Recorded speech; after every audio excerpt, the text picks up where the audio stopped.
The FBI in Peace and War, ordinarily heard at this time throughout the year, is taking its usual summer vacation and will return to CBS 1 week from tonight on September 1st. Broadway's My Beat. From Times Square to Columbus Circle, the gaudiest, the most violent, the lonesomest mile in the world.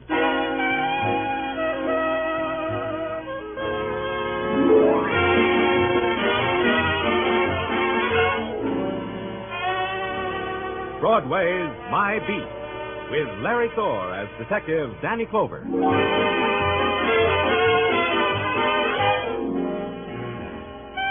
Broadway. It's a swamp that'll drag you breath by breath into its shadowed pools, or it's a meadow shining with golden light. It's a place and a time and a loneliness that reaches out for you, then beckons you into an airless room and locks the door. You get out or you don't. Either way, it's Broadway, My Beat.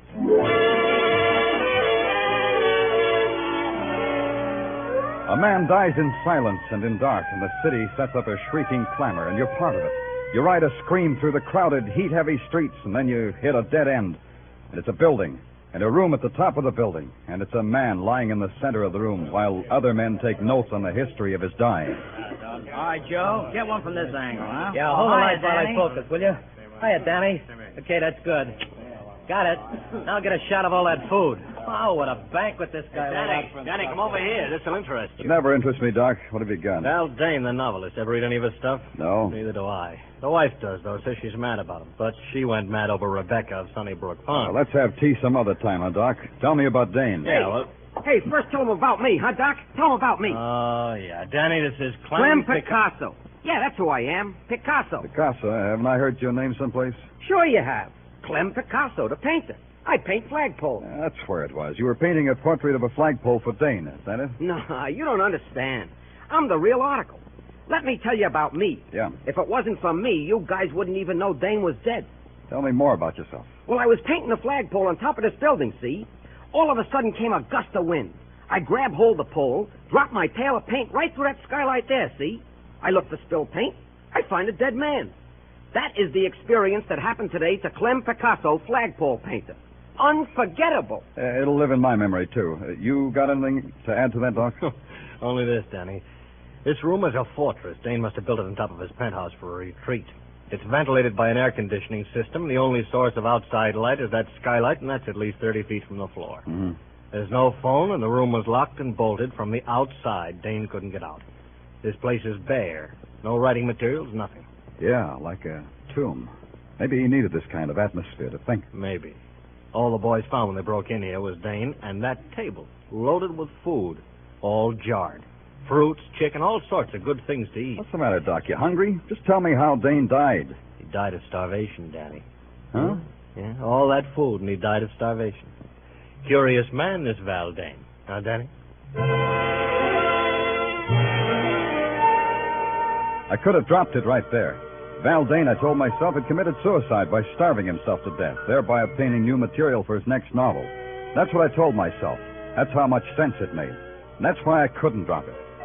In New York, hardly anybody dies in a vacuum. A man as famous as Val Dane never does. There has to be a close friend or relative to break the news to, and in a case like this, to question.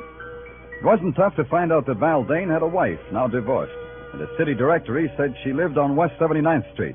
It was apartment 105. As simple as that.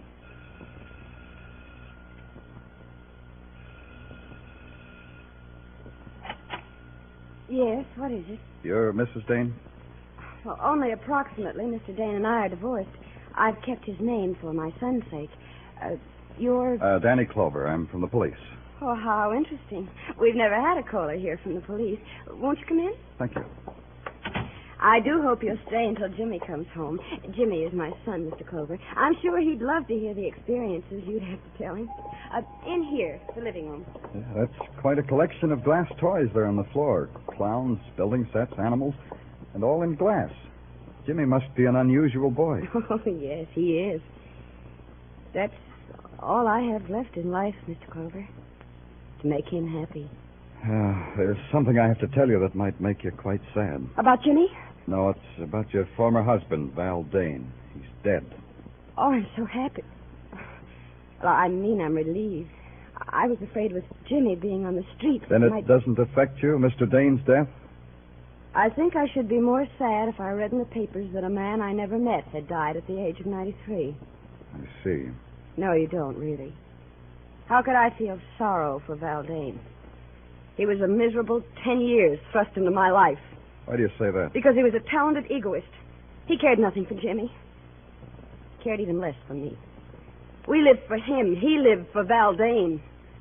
When did you see him last? 2 years ago. In that horrible cabin in the Adirondacks. He forced us to go there so he could write. And one more thing, Mr. Clover. Yes? When you write your report about me, put this down. Put down Joanne Dane, Val Dane's ex-wife. She's glad he's dead.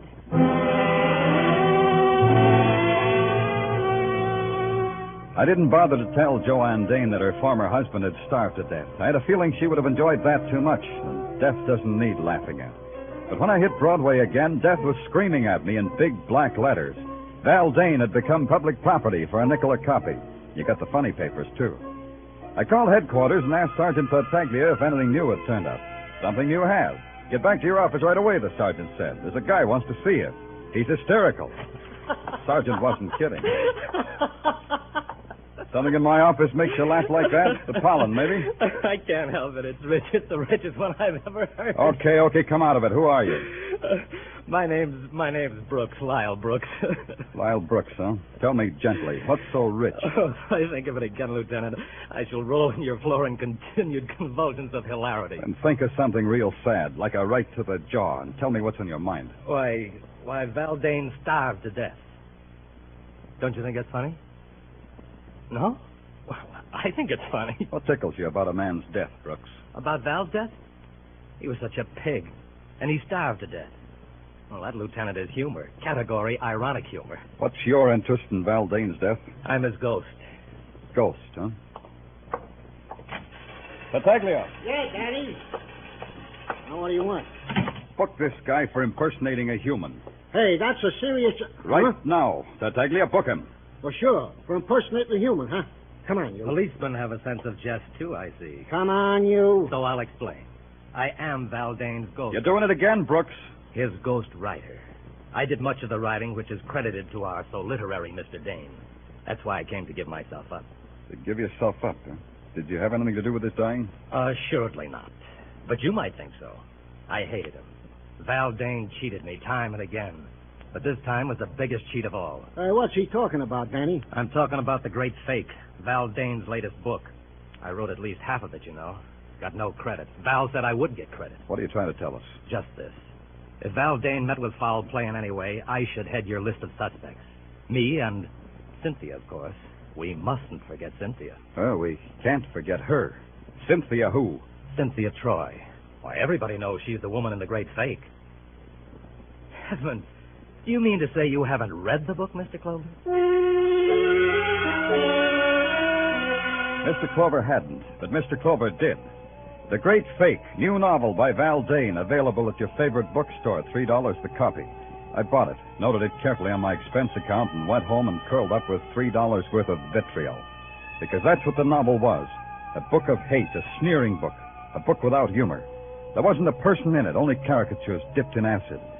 And the leading woman of the novel had been dipped deepest of all. It tweaked me. The next morning, I just had to see her. I'd been expecting a call from the police, Mr. Clover. Drink? No thanks, Miss Troy. Then you won't mind if I do. No. I realize it's before noon, but then I haven't had my breakfast yet.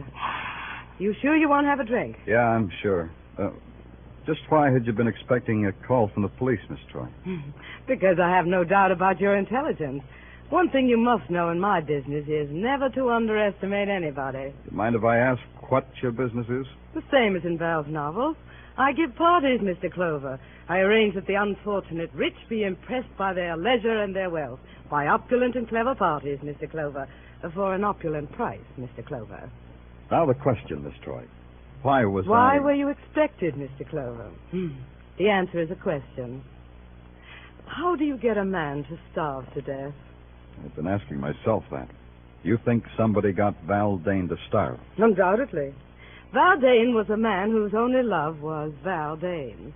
He was too jealous of his love to kill himself. He would never commit suicide. Then you think he was murdered? I believe I implied that, don't you? Did you kill him? The idea titillates me. Yes, it's a rare thought. Ask me that again, Mr. Clover. Look, Miss Troy, the social graces aren't one of my, social graces. In your circle, how do you tell a lady to quit stalling? By telling her. Then let's quit stalling, huh?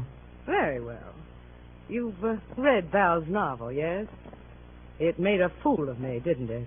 Is that why you killed him? Locked him in that room and starved him to death? I should like to have done that, Mr. Clover. The idea... Yeah, I know. It titillates you. You've started a train of thought, Mr. Clover. I should like to have locked him in that room and spent days of ecstatic joy watching Val Dane starve. I went back to the clean, almost domestic air of the police laboratory and waited while the lab boys checked and rechecked the coroner's report. No matter how you shook it, it came out that Val Dane had died of starvation. Then it caught up with me what Cynthia Troy had said. It would have given her days of ecstatic joy to watch Dane starve. There was only one place anyone could have done that. That was from the roof and through the skylight of Dane's death room. I took a uniformed officer with me because maybe that kind of ecstasy leaves a clue. Danny, I've been over every inch of this roof. There ain't a particle of it that ain't intimate and familiar to me. I'm also sick of the sight of it under my nose. Okay, officer. You can get up off your hands and knees now. Thanks, Danny.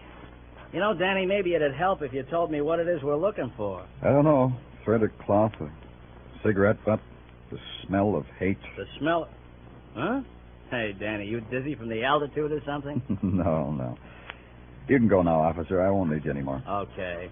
Hey, you know, it's kind of pretty up here. Huh. All the lights of the city. See, that reminds me. I think I'll take my wife to the top of the Empire State Building. It'll be like a second honeymoon. Well, so long, Danny. Don't stay too long in the night air. Yeah. There has to be something.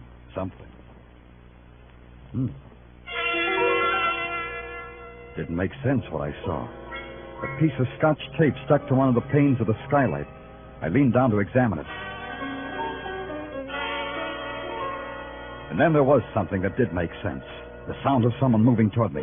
And then I whipped out my gun and ducked behind the jet of the skylight. And then it found me.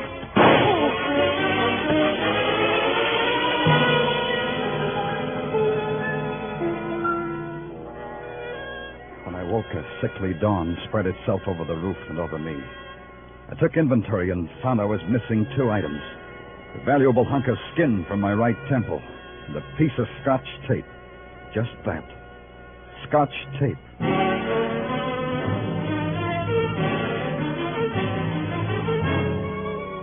You are listening to Broadway's My Beat with Larry Thor as Detective Danny Clover.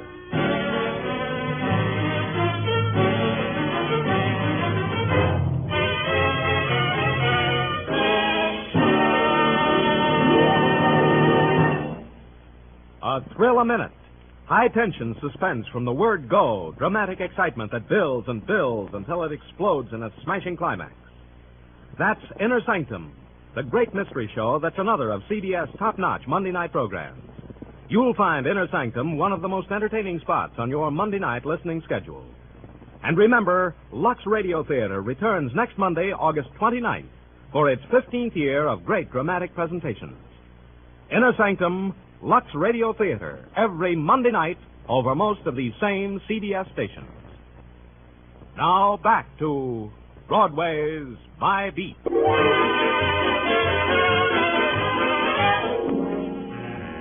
Morning on Broadway is like any other August morning on 1,000 other main drags. People are caught up in a salary to be earned, baseball scores, and the heat. You keep moving and do the best you can. The best I could do was to try to push my way through a brick wall. Progress was practically at a standstill. But by now, one thing was obvious. I had a murder on my hands. Val Dane had been found starved to death in a locked room with a banquet spread before him. That in itself was something to nick the curiosity. But when I got too curious, somebody had taken a shot at me. Draw a line and add that up, and you get a 6-letter word meaning foul play. At headquarters, after I had my head bandaged, Sergeant Tartaglia was terse and intelligent about the whole thing. I can't figure it, Danny. Now, don't try, Tartaglia. If you could figure it, you'd become invaluable to the department. You'd never get your pension. Did you get what I told you to? Yeah, one piece of frosted glass, just like you said. Thanks. Where'd you get it? Now, Danny, where would you get a piece of frosted glass at police headquarters? Out of the men's powder room. You better hurry up with it. Yeah. Now, we'll tear off a piece of Scotch tape. Now, we'll paste it over the glass like this. What are you doing, Danny?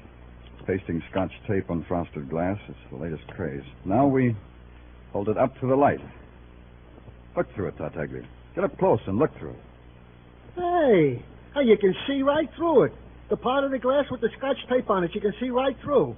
Hey, that's a neat trick, Danny. It's also a clue, Sergeant. The skylight to Val Dane's retreat was frosted glass. Somebody stuck that missing piece of tape on the glass so they could watch Val Dane die. Uh-huh. Tartaglia, suppose you were locked in a room loaded with food and you were starving to death. What would you do? I'd eat the food. Unless what, Tartaglia? Unless nothing, Danny, I'd eat the food. Unless what, Tartaglia? Danny, I said I'd eat the food unless it was poison, Danny. You're so right. Tartaglia, I want all the food found in Val Dane's room transferred to the technical lab right away. I want every piece of it analyzed for poison. I want the analysis on my desk as soon as possible. Right. Now, wait a minute. Yeah. Danny Clover speaking. Plainclothes Meshikov, sir, assigned to follow Cynthia Troy. Oh, okay, Meshikov, what do you got? At 9 a.m. this morning, Cynthia Troy entered the Fifth Avenue apartment of one Michael Green. Who? Cream. Michael Cream. C-R-E-A-M. Cream. You know, like in cream? So I took a plant in the hall. At 9:15, I heard loud voices, which at 9:20 become a heated argument. Who is this Merkel Cream? Oh, him I checked. He's a yogi. A yogi, huh? Oh, that's interesting. These guys go on starvation diets to get next to their souls. Thanks, Mechikov. Stick with Cynthia. Hey, Tartaglia. Yeah, Danny. Get my bed of nails. I'm calling on a yogi.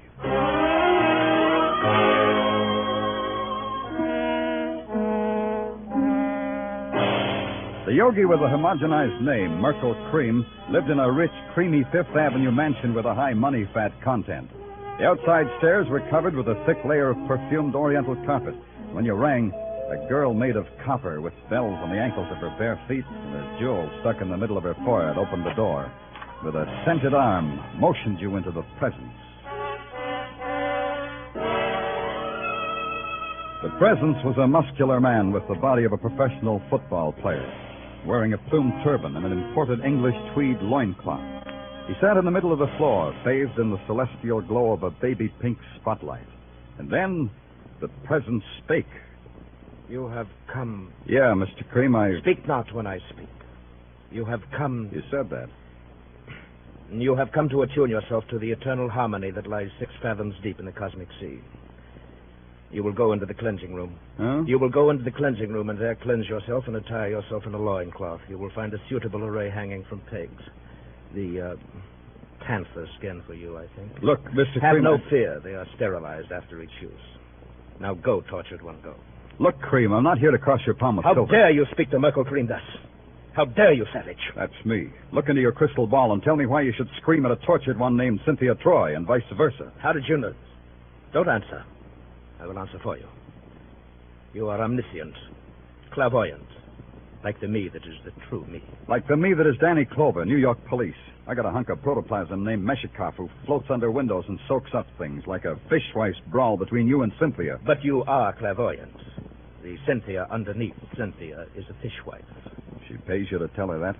Cynthia Troy is a disciple. Disciples fall out sometimes, as you know. I've heard. Val Dane, he was a disciple, too. What did you do to Dane, Yogi? Put him on a starvation diet for his eternal harmony? Then you've read his book. Yeah, he gave you a paragraph. Let's see if I can remember the exact words. The Yogi, a vicious parasite, a jeweled vampire, a stinking phony. Did I quote the exact words exactly, Yogi Cream? Dane died in a way that pleases me. He died in an agony of hunger. What does it matter if his exact words are remembered? To him or to me, what does it matter? Yeah. Get up, Cream. You're coming with me. I got a feeling you can give me better answers with your pants on. You believe that I'm a fake. You believe what Dane said of me. To put it bluntly, Cream, yeah. Sorry, but yeah. Maybe Dane killed your lush racket with his bestseller. Maybe you knew it would. Maybe you arranged for him to die. Let's go. Help me up, Mr. Clover. Yeah, cosmic harmony makes you weak. All right. You know I can't afford to go to jail. It would ruin me. Let go. If you move, Mr. Clover, I'll break your back as if it were a stick of wood. Let go of me. A little trick I learned from a man on Amsterdam Avenue. 10 judo lessons for $20. Worth it, don't you think? Don't you think? I got my lessons for free. Well, send them back. They're no good. Let's find out, shall we? Let's find out. Now, my way, Cream. Let's do it my way. Oh. Well, what do you know? The yogi found cosmic harmony. Has to be a phone in this dump. Yeah.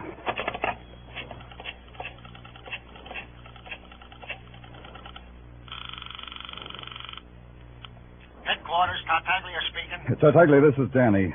Send a stretcher to pick up Yogi. Mr. Merkle Cream? Yeah, he spilled out of his bottle. One stretcher coming up. Hey, Danny, we got a report on that food. Yeah? Give it to me. I was about to, Danny. You know, it is very interesting. Tartaglia, if you don't talk fast, order a stretcher for yourself, too. What about that food? Well, that's what I'm telling you, so interesting. It was not poison, Danny. Val Dane's food was not poison. Until the yogi was in condition to talk to me, I had to talk to myself. What kind of man was Val Dane? That was the big question, the important question. Locked in a room long enough to starve to death, and he refused to touch the food, the unpoisoned food at his fingertips. Why? What was the mentality of the man? Once, long ago, he had been human enough to marry, to have a family. Maybe that was the clue. Once somebody loved it. Maybe his ex-wife, Joanne Dane, would be calmer now. Maybe she could divorce her memory from ugliness.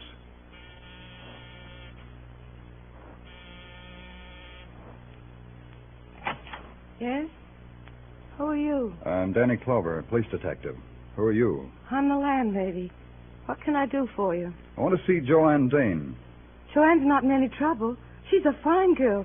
What kind of trouble would she be in? And I didn't say she was in any trouble. I just wanted to talk to her. Well, she ain't in. Where is she? Oh, Joanne's out for a walk. With Jimmy? Jimmy? What are you talking about? His son, Jimmy. Mister, you got the wrong address. Joanne's got no son. Nobody lives here by the name of Jimmy. Say, what kind of a detective are you anyway? Yeah. What kind, Clover? Let's go find out.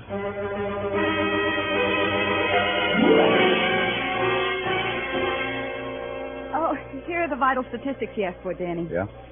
Hey, when are you going to take me to see South Pacific, Danny? Oh, any day now, doll. I'm just waiting for that inheritance. Oh, Danny, stop pulling my leg. Here. Know the vital statistics, Danny. Read it to me, doll, because your voice is like honey. Read it to me. Get him. James Dane, age 4, son of Val and Joanne Dane. Died June 22nd, 1947. Cause of death, accidental poisoning. Death spasms took 4 hours. Remoteness of cabin in Adirondacks made it impossible to reach boy in time to help. Signed, Dr. James Robeson. Hey, Danny, where you going? I haven't finished. Danny, come back here. I've got some things to settle.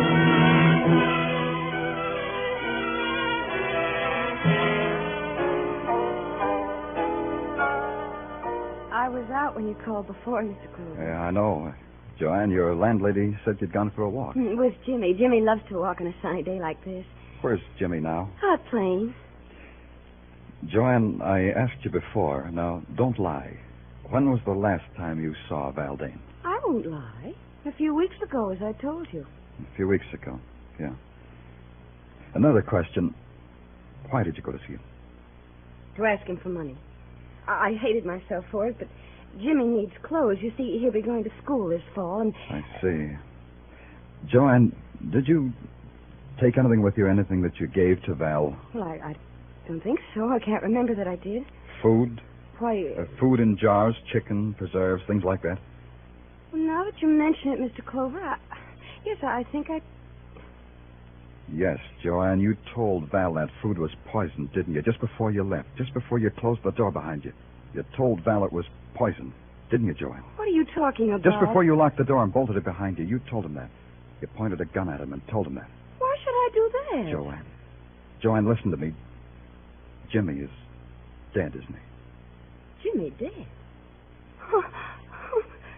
Jimmy dead? Jimmy died 2 years ago. You know that, Joanne. No, what? I don't know what you're saying. In the Adirondacks, one summer 2 years ago. Jimmy took some poison by mistake. There was no way to get help soon enough. You and Val had to watch him die. You're making all that up. You blamed it on your husband. You blamed him for bringing you there because it was so remote. No. It wasn't that way at all. Yes, it was. You left that food with your husband, Joanne. You told him it was poisoned. You knew he'd never have courage to taste that food after seeing the way Jimmy died. Your husband took his chances with starvation rather than suffer the way Jimmy did. Jimmy suffered? Jimmy dead? Yes, Joanne, he's dead. These glass toys are only a lie that you're making yourself Put believe. them down. They're Jimmy's toys. Your final revenge, Joanne. You had to watch Val die. Yes. You came back each night to look through the skylight. Yes. Finally, when he was dead, you came back to remove that tape. That's when you saw me. Yes. And I wanted to kill you because I was frightened of you, Mr. Clover. That's the only reason. I didn't hate you then. You've got to believe me. I didn't hate you. Joanne. But I hate you now. And I've got to kill you now, Mr. Clover. I've got to. Joanne, put down that gun. I'll kill you. You broke Jimmy's toys. You broke them. Oh, Jimmy. Jimmy, all your beautiful toys broken. All your toys. Oh, Jimmy. How can you forgive me, son? I'm sorry. Oh, you're Hello? Give me the police department. This is Danny Clover. No, I don't want a riot squad. I want an ambulance. The doctor.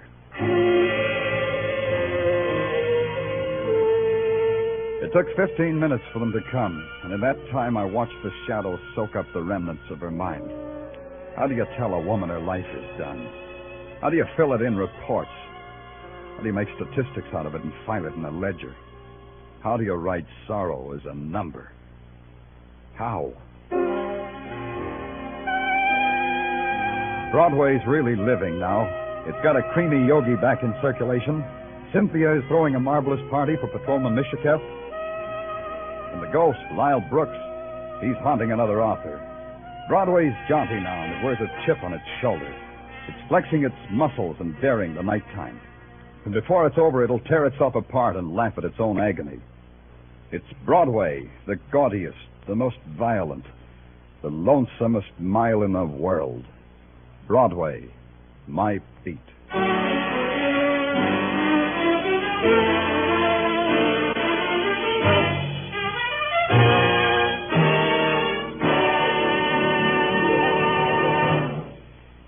Broadway's My Beat, with Larry Thor, Detective Danny Clover, was directed tonight by Cliff Howell, with script by Morton Fine and David Friedkin. Musical direction is by Lud Gluskin.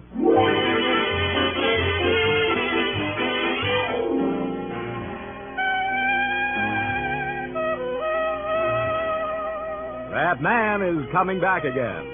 Yes, Arthur Godfrey is returning from his vacation, and he'll be helping some promising young performers up the ladder of success when Arthur Godfrey's Talent Scouts return to the air next Monday night over most of these same CBS network stations. Along with the Talent Scouts, you can hear such great shows as My Friend Irma, Inner Sanctum, the Lux Radio Theater, and the Bob Hawke Show, all on Monday nights and all on CBS. Stay tuned now for Mr. Keene, which follows immediately over most of these same CBS stations. This is CBS, where you hear Lux Radio Theater every Monday, the Columbia Broadcasting System.